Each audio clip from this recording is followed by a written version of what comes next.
Most decisions that shape your future don't feel important when you make them, they just feel reasonable.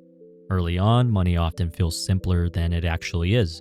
You start earning, bills feel predictable, there's enough room to say yes without much friction.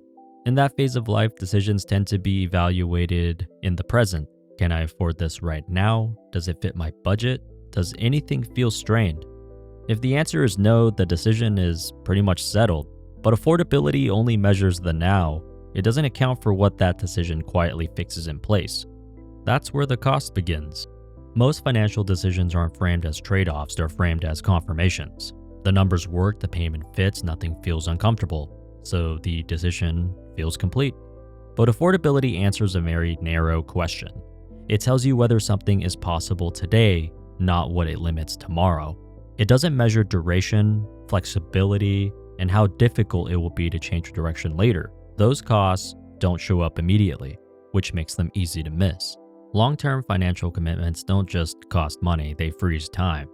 When a large portion of income is committed early, you're not just buying something, you're deciding how many future versions of yourself won't have access to that money. Nothing ever feels restricted at first. The payment fits, life continues, and everything looks normal. But over time, that same commitment quietly limits what's possible. It reduces how much risk you can take and how flexible you can be, and how easily you can change direction if your priorities shift. Not because the decision was wrong, but because it stayed active longer than you expected. This is where time makes the difference clearer. Imagine two paths that start the same way. In one case, money is committed to a long-term purchase, something like a car loan. The payment is manageable, but the money is spoken for. Once it's spent, it's gone. In the other case, that same money is invested consistently instead. Not aggressively or strategically, just left alone to compound. Over 10 years, the difference doesn't feel dramatic yet. The invested money grows slowly while the purchased item loses value. Nothing feels urgent.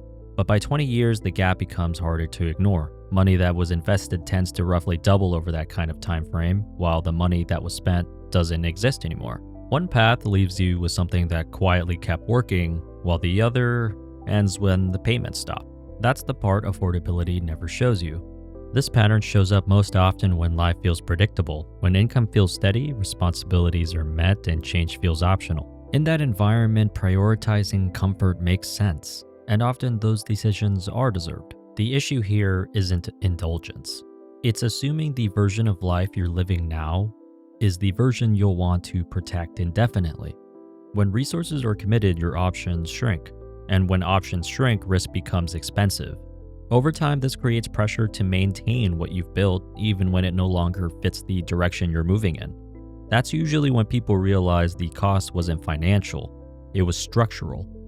And this isn't about regret. Regret assumes bad judgment. Most of these decisions were reasonable given the information available at the time. What changes later isn't the decision, it's the context around it. Your perspective arrives after contrast. Only once you see how different choices shape freedom do earlier commitments reveal their true weight. The real skill here isn't discipline, it's perception. Seeing not just what a decision gives you today, but what it quietly asks you to keep tomorrow.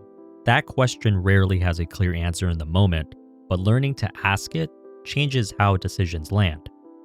Most financial decisions aren't mistakes.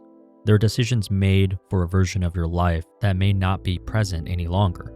Affordability answers what works now, but time decides how long that answer stays relevant. The problem isn't spending and it isn't commitment. It's that many decisions stay active longer after the priorities that shaped them have changed. What felt reasonable early on can quietly become restrictive later, not because it was wrong, but because you're no longer the same person making the trade.